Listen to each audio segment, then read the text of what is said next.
For just £5 a month, you can get early access to all of our podcast episodes, copies of our script, access to further information, and that is just the tip of the iceberg. Head over to patreon.com/Sunday Night Mystery. £5 a month. That's cheaper than 15 minutes of parking at Bristol Airport. Yeah, I know, it's crazy, isn't it?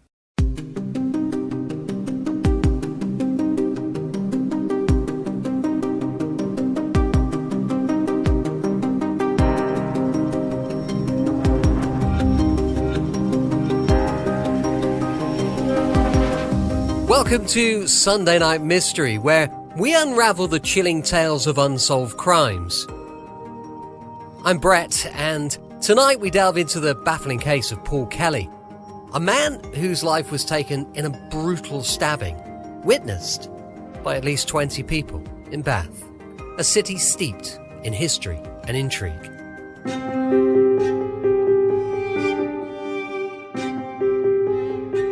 Paul Kelly was a 32-year-old father of two who met a tragic end on New Year's Day in 2007, when a night out turned into a nightmare. A fight erupted in the Longacre Tavern, escalating into a fatal stabbing in an alley nearby. The scene of the crime was chaotic, with witnesses watching in horror as Paul Kelly was repeatedly attacked in a dark alleyway shortly after midnight. It's rare for murders to be witnessed by so many, and detectives were initially confident that with just 2 witness statements, a conviction could be inevitable. But despite the presence of maybe 25 witnesses, including those inside the pub and passers-by in the street, the case remains unsolved to this day.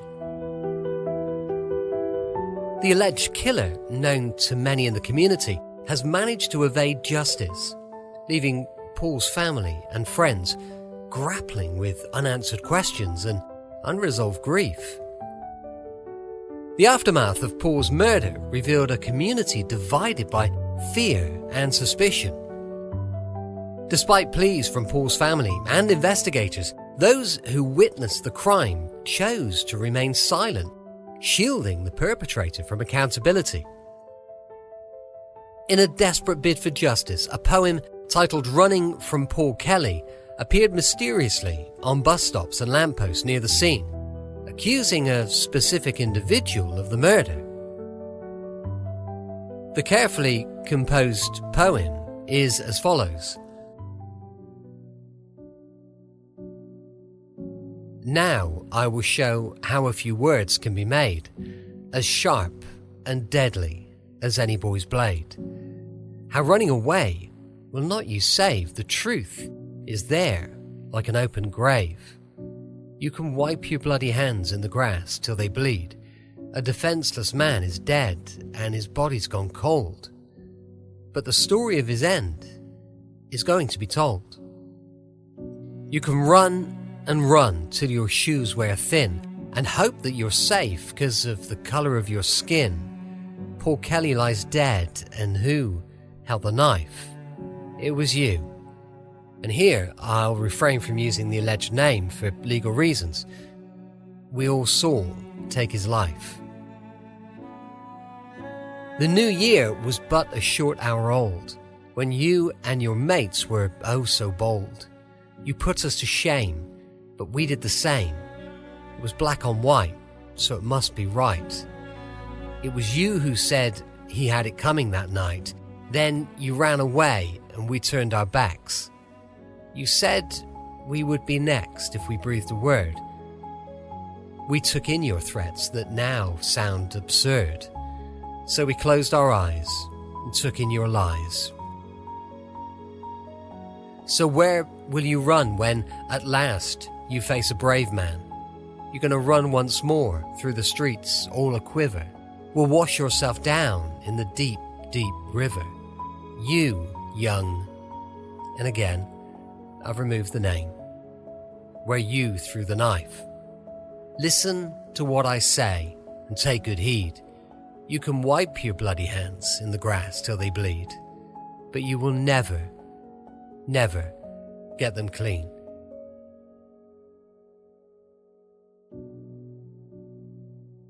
But even this bold act of defiance failed to yield the breakthrough investigators hoped for. The poem painted a vivid picture of the events surrounding Paul's death, hinting at racial tensions and a culture of fear that permeated the community. Despite the passage of time, the truth remains elusive, shrouded in a veil of silence and mistrust. The police believe they know who killed Paul, so do his neighbours. The identity of the murderer is apparently known by local people, but so far, the individual has gotten away with it. Detective Inspector Guy Turner, leading the investigation, described the case as unprecedented in his 30 years of experience. Despite knowing that some individuals witnessed the attack, they remain steadfastly silent, driven by a misguided sense of loyalty that shields the alleged killer from justice. Bath is known for its historic charm, architectural splendour, and it finds itself embroiled in a controversy as a group of individuals protect an alleged murderer, shrouding the city in tension and suspicion. Neighbours refuse to acknowledge the suspect's presence, and even patrons of the Longacre Tavern are tight-lipped about the events that unfolded that fateful night. Over 15 years after the killing of Paul Kelly, his alleged murderer remains at liberty to wander the Georgian terraces that symbolise one of Britain's most popular tourist destinations. The murder may become one of the most remarkable in modern British criminal history.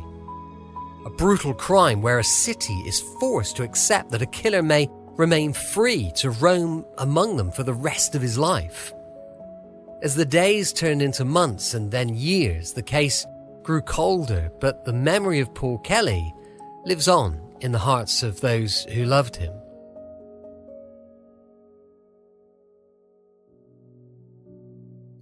His family continues to seek closure, haunted by the knowledge that the person responsible for his death walks free. In a city known for its picturesque streets and rich history, the shadows of Paul's murder still remain, casting a pall over Bath's once idyllic facade.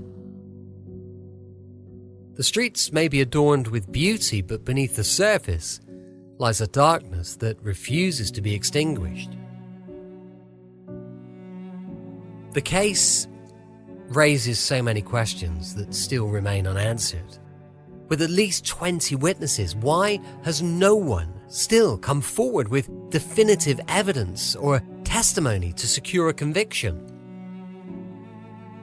Is fear of retaliation the primary motivator, or does a broader culture of mistrust or apathy contribute to this silence? Why has the community, including people who reportedly know the killer's identity, continued to protect them?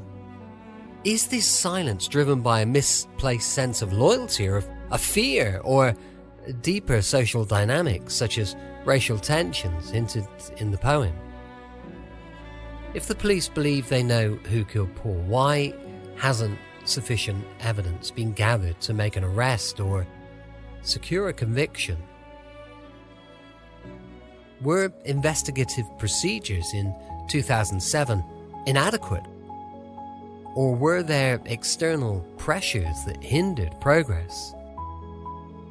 What could have motivated the author of the poem Running from Paul Kelly to risk exposure by publicly accusing someone? Did the poem lead investigators any closer to uncovering the truth, or did it deepen divisions and increase fear within the community? How does race, as hinted in the poem, factor into the public and legal response for this crime?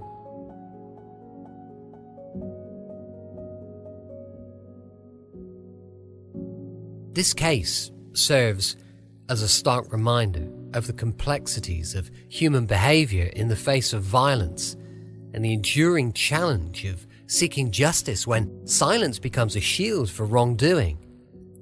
It also highlights the intersection of fear, loyalty, and inequality in the search for truth. Tonight we remember Paul Kelly, a man whose life was taken in a senseless act of violence, and we renew our commitment to uncovering the truth. Join us as we shine a light into the darkest corners of this unsolved mystery, in search of justice for Paul and closure for his loved ones. As we reflect on this harrowing story, let's remember the victims, those whose lives were cut short by senseless violence, and their loved ones just seeking answers and hoping for justice. Paul's untimely death serves as a reminder of the darkness that lurks even in the prettiest corners of our world. Stay safe, and until next time, keep questioning and keep unraveling the mysteries of our world. If you have any information about tonight's or any of the cases that we feature, please contact your local authorities.